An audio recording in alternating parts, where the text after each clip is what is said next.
Gisa na natin ang bawang, sibuyas. Lagay na natin ang red pepper at green red bell pepper. Lagay na natin ang tomato sauce.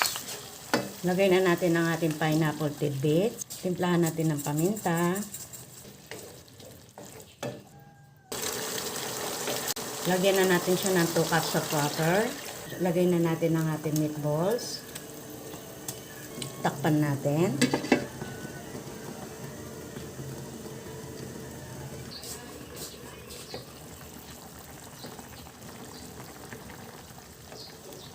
Lagyan natin siya ng 2 kutsarang white sugar. Lagay na natin ang ating celery para lumapot yung kanyang sauce. Simmer pa natin to ng konting minuto pa, ng 1 to 3 minutes. Takpan natin.